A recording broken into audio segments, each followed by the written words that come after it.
오늘 함께 나눌 큐티 본문은 창세기 42장 18절부터 38절까지의 말씀입니다. 요셉은 자신의 형들을 감옥에 가두었지만 가나안 땅에서 굶주려 있는 가족들을 위해서 형들을 풀어주게 됩니다. 그리고 자신의 동생이었던 베냐민을 데려오라고 합니다.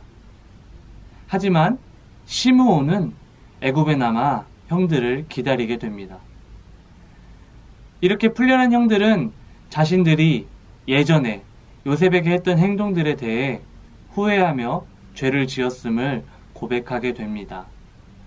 시므온이 다른 나라에 혼자 결박당하여 잡혀있는 모습과 자신들이 과거에 요셉을 결박하여 노예로 팔아버렸던 모습을 기억하며 자신들이 요셉을 팔아넘길 때에 요셉이 애걸하던 모습을 무시한 채 노예로 팔아버린 일들을 떠올렸기 때문입니다.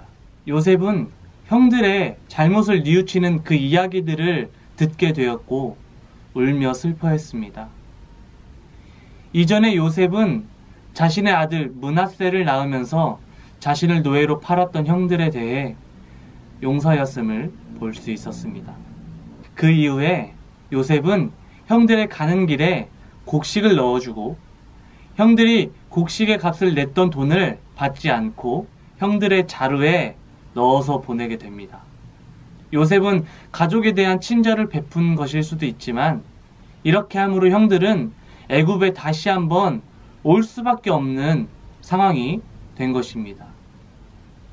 시므온이 애굽에 잡혀있는 채 형들은 가나안으로 돌아왔고 베냐민과 함께 다시 애굽으로 가야 한다는 것을 그 이야기를 들은 야곱은 요셉에 이어 시므온과 베냐민까지 잃게 될까봐 두려워하며 절망 속에 빠지게 됩니다.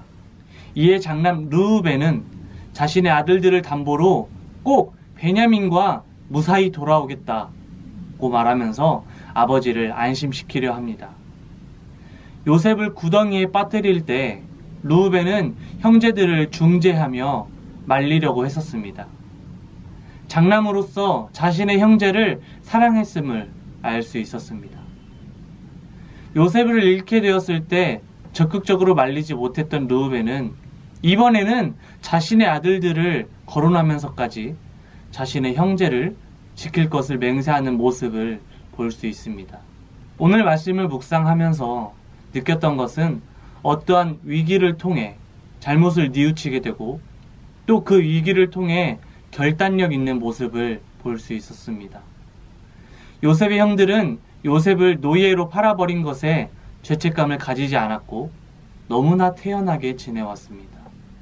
하지만 자신들이 정탐꾼, 즉 스파이로 몰리며 감옥에 갇히게 되었고 자신들의 목숨이 위태로워졌고 자신의 형제 중 한 명이 그곳에 잡힌 채로 집에 돌아가게 될 때 그들은 자신들이 지었던 죄로 인해서 이러한 일들이 생겨났다고 고백하게 됩니다. 요셉에게 보여주신 하나님의 계획은 이루어져 가고 있고 그 안에 형들의 모습을 바라볼 수 있었습니다. 우리의 삶 속에서도 아무렇지 않게 지내다가도 전혀 눈치채거나 느끼지 못하다가도 어려움이나 고통이 찾아올 때면 내가 지었던 죄들이나 부족했던 지난날의 모습들이 생각날 때가 있습니다. 이런 모습을 통해서 하나님께 회개하며 나의 부족한 모습을 고백함으로 하나님께서 그 기도를 받으시고 우리를 인도해 주실 것입니다. 하나님의 계획하심과 하나님의 섭리 안에서 살아가는 저와 여러분이 되기를 소원합니다.